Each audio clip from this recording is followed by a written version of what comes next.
ನಮಸ್ಕಾರ ಕರ್ನಾಟಕ. ಈ ಉತ್ತರ ಕರ್ನಾಟಕದಲ್ಲಿ ಅಂದರೆ ಕಲ್ಯಾಣ ಕರ್ನಾಟಕದಲ್ಲಿ ಏನು ನಡೀತಾ ಇದೆ ಅಂತಕ್ಕಂಥ ವಿಷಯಕ್ಕೆ ಬಂದಾಗ ಕೇಂದ್ರ ಸರ್ಕಾರದಿಂದ ಸಾಕಷ್ಟು ಘಟಾನುಘಟಿ ನಾಯಕರುಗಳು, ಕಲಬುರಗಿಯ ಜನಪ್ರತಿನಿಧಿಗಳು ಹೋರಾಟ ಮಾಡಿ ಏನು ಇಲ್ಲಿ ಕಲ್ಯಾಣ ಕರ್ನಾಟಕ ಪ್ರದೇಶ ಅಭಿವೃದ್ಧಿ ಮಂಡಳಿಯನ್ನು ತಂದರು. ಆದರೆ ಆ ಒಂದು ಕಲ್ಯಾಣ ಕರ್ನಾಟಕ ಪ್ರದೇಶ ಅಭಿವೃದ್ಧಿ ಮಂಡಳಿಯಿಂದ ಹಣದ ಹೊಳೆಯೇ ಹರಿತಾ ಇದೆ.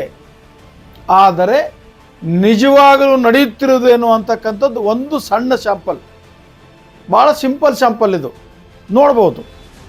ದೃಶ್ಯಾವಳಿಗಳಲ್ಲಿ ನಾನು ನಿಮಗೆ ತೋರಿಸ್ತಾ ಇದ್ದೇನೆ. ಹಣ ಹೇಗೆ ಖರ್ಚು ಮಾಡ್ತಾರೆ, ಆ ಹಣ ಖರ್ಚು ಮಾಡಿರ್ತಕ್ಕಂಥ ಒಂದು ಕಟ್ಟಡ ಯಾವ ರೀತಿ ಆಗ್ತವೆ, ಅದನ್ನು ಬಳಕೆ ಹೆಂಗಾಗ್ತದೆ. ಅದು ಶಾಂಪಲ್ ಅಂದರೆ ಸರ್ಕಾರಿ ಪದವಿ ಪೂರ್ವ ಕಾಲೇಜು ಮಣ್ಣೂರು. ಇದು 2006-07ರಲ್ಲಿ ಪ್ರಾರಂಭವಾಗಿರ್ತಕ್ಕಂಥ ಸರ್ಕಾರಿ ಸಂಸ್ಥೆ. ಪ್ರಾರಂಭವಾದಾಗ 1-2 ರೂಮು, ಮತ್ತೆ 1-2 ರೂಮು ಕಟ್ಟಡಗಳನ್ನು ಮಾಡಿದರು. ಅದು ಬದಿಗಿರಲಿ.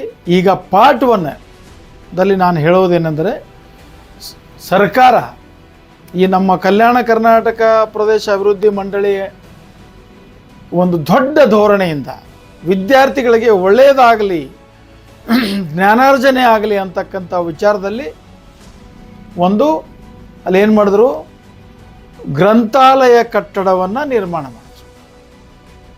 ಇದು ಯಾವ ವರ್ಷದ ಬಜೆಟ್ ಅಂದರೆ ಅಲ್ಲಿ ಬರೆದಿದ್ದಾರೆ ಫಲಕದಲ್ಲಿ, 2018-19 ಸಾಲಿನ ಬಜೆಟ್.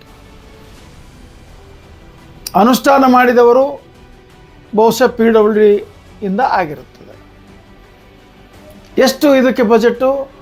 20 ಲಕ್ಷ. ಹಾಂ, ಏನು ಹೇಳ್ತಾನೆ ಇವ ಬಜೆಟ್ 20 ಲಕ್ಷಕ್ಕೆ? ಕಥೆನೇ ಹೇಳ್ತಾನಲ್ಲ, ಏನು ಹೇಳ್ತಾನ ಅಂತ ನಿಮ್ಗೆ ಅನಿಸ್ಬೋದು. ಅಲ್ಲಿರ್ತಕ್ಕಂಥ ಪರಿಸ್ಥಿತಿಯನ್ನು ನೋಡಿದರೆ ಕಣ್ಣಲ್ಲಿ ರಕ್ತ ಬರ್ತದೆ ರೀ. ಈ ಕಾಮಗಾರಿ ಯಾವ ವರ್ಷ ಪ್ರಾರಂಭವಾಯಿತು ಬರೆದಿಲ್ಲ, ಬ್ಲ್ಯಾಂಕ್ ಇದೆ. ಈ ಕಾಮಗಾರಿ ಯಾವ ವರ್ಷ ಮುಕ್ತಾಯ ಆಯಿತು ಬರೆದಿಲ್ಲ, ಬ್ಲ್ಯಾಂಕ್ ಇದೆ. ಮತ್ತು ಅನುಷ್ಠಾನ ಅಧಿಕಾರಿಗಳ ಕೆಲಸ ಏನು? ಬ್ಲ್ಯಾಂಕ್ ಬಿಟ್ಟಿದ್ದನ್ನು ಅದಕ್ಕೆ ನೀವು ಬಿಲ್ ಹೆಂಗೆ ಪಾವತಿಸಿದ್ರಿ? ಹಾಂ, ಒಂದು ಆ ಬಿಲ್ಲು ಪಾವತಿಸಿರಲಿ. ಈ ಒಂದು ಕಟ್ಟಡಕ್ಕೆ 20 ಲಕ್ಷ ಖರ್ಚು ಮಾಡಿರ್ತಕ್ಕಂಥ ಈ ಒಂದು ಕಲ್ಯಾಣ ಕರ್ನಾಟಕ ಪ್ರದೇಶ ಅಭಿವೃದ್ಧಿ ಮಂಡಳಿಯವರು ಪುಸ್ತಕ ಕೊಡಬೇಕಲ್ವ? ಬಿಡಿ, ಅವ್ರ ಕಡೆಯಿಂದ ಕಟ್ಟಡ ಆಗಿದೆ. ಶಾಸಕರಾದರೂ ಅನುದಾನ ಕೊಟ್ಟು ಅಲ್ಲಿ ಪುಸ್ತಕಗಳನ್ನು ಕೊಡಬೇಕಲ್ವ? ಅವರು ಬಿಡಿ, ಯಾವುದಾದರೂ ಯೋಜನೆಯಲ್ಲಿ ಕರ್ನಾಟಕ ಘನ ಸರ್ಕಾರವಾದರೂ ಇದನ್ನು ನೋಡಿ ಪುಸ್ತಕ ಕೊಡಬೇಕಲ್ವ? ಪುಸ್ತಕವನ್ನೇ ಕೊಡಲು ಅರ್ಹತೆ ಇಲ್ಲದ ಸರ್ಕಾರ ಯಾಕ್ರಿ 20 ಲಕ್ಷ ಸಾರ್ವಜನಿಕ ಹಣ ಅಲ್ಲಿ ಖರ್ಚು ಮಾಡಿದ್ರಿ? ಜನ ಕೇಳ್ತಾರೆ, ಇವರಿಗೆ ಈ ಸರ್ಕಾರಕ್ಕೆ ಕಣ್ಣಿಲ್ಲ, ಕಿವಿ ಇಲ್ಲ, ಯಾವ ಅವಯವಗಳು ಕೂಡ ಸರಿ ಇಲ್ಲ ಅಂತಕ್ಕಂಥ ಮಾತು ಮಾತಾಡ್ತಾರೆ. ನಿಮ್ಮದೇ ಮನೆ ಹಣ ಇದ್ದರೆ ಕಟ್ಟಿ ಆ ಕಟ್ಟಡ ಹಂಗ್ಬಿಡ್ತೀವಿ. ಆ ಕಟ್ಟಡ ಒಮ್ಮ ನೋಡಿ.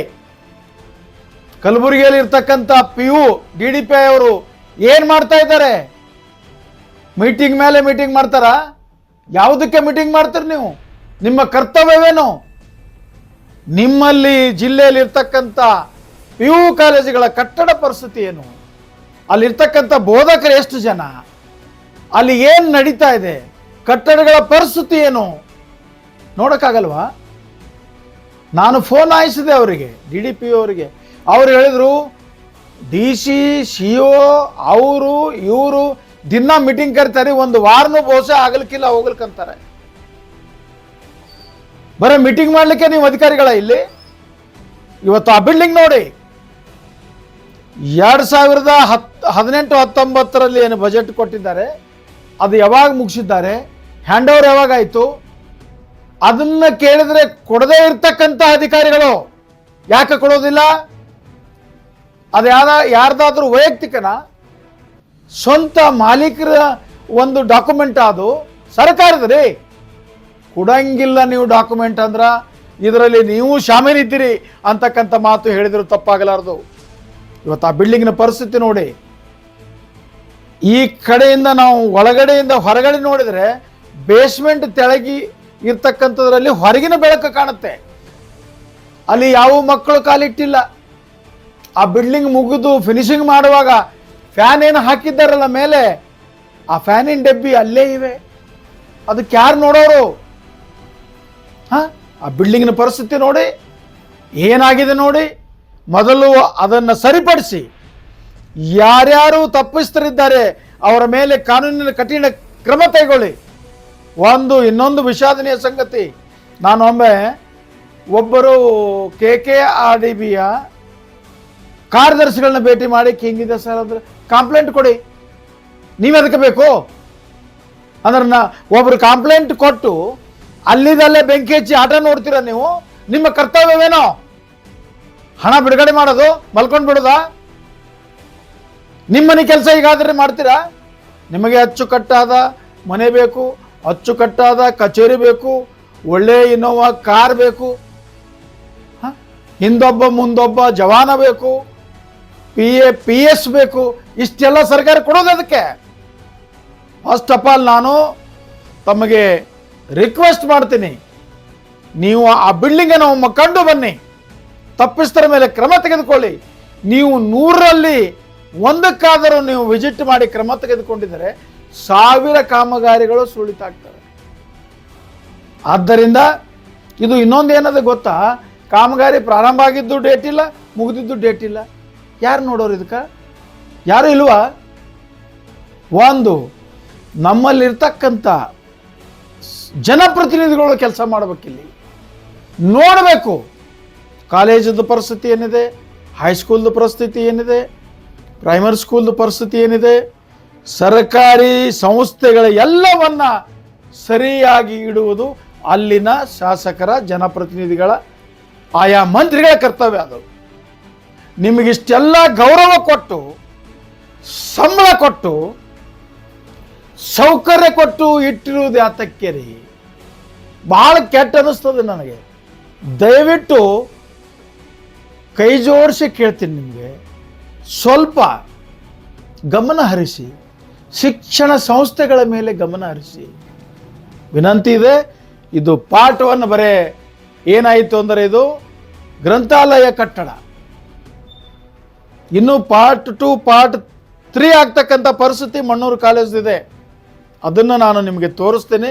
ಅದಕ್ಕೆ ದಯವಿಟ್ಟು ಶಾಸಕರೇ ಆಗಲಿ, KKRDBಯವರೇ ಆಗಲಿ, ಸರ್ಕಾರದ ಯಾವುದೇ ಯೋಜನೆಯಲ್ಲಿ ಆದರೂ ಕೂಡ ಒಳ್ಳೆಯ ಅಲ್ಲಿ ಗ್ರಂಥಾಲಯಕ್ಕೆ ಪುಸ್ತಕಗಳನ್ನು ಕೊಟ್ಟು ಮಕ್ಕಳಿಗೆ ನೀವು ಒಳ್ಳೆಯ ಜ್ಞಾನಾರ್ಜನೆ ಮಾಡಿಕೊಳ್ಳೋಕ್ಕೆ, ಓದಿಕೊಳ್ಳೋದಕ್ಕೆ ಒಳ್ಳೆಯ ವಾತಾವರಣವನ್ನು, ಸೌಕರ್ಯವನ್ನು, ಕಂಪ್ಯೂಟರ್ ಲೈಬ್ರರಿ ಕೂಡ ಮಾಡಿ ಈಗ ಪ್ರಚಲಿತದಲ್ಲಿದೆ. ಅದಕ್ಕೆ ದಯವಿಟ್ಟು ಮನವಿ ಮಾಡ್ತೇನೆ, ಹೀಗಾಗಬಾರ್ದು. ಅದಕ್ಕೇನದ, ಇದನ್ನು ಹೋಗಿ KKRDB ಕಾರ್ಯದರ್ಶಿಗಳಾಗಲಿ, ಸಂಬಂಧಿಸಿದ ಅಧಿಕಾರಿಗಳಾಗಲಿ, ಯಾರನ್ನಾದರೂ ಒಂದು ಕಮಿಟಿ ಮಾಡಿ ಇದನ್ನು ವಿಸಿಟ್ ಮಾಡಿ ಪರಿಶೀಲಿಸಿ ತಪ್ಪಿಸ್ತರ ವಿರುದ್ಧ ಕ್ರಮ ತೆಗೆದುಕೊಳ್ಬೇಕು ಅಂತಕ್ಕಂಥ ಮನವಿಯೊಂದಿಗೆ ಈ ಸಂಚಿಕೆಯನ್ನು ಮುಕ್ತಾಯಗೊಳಿಸ್ತೇನೆ.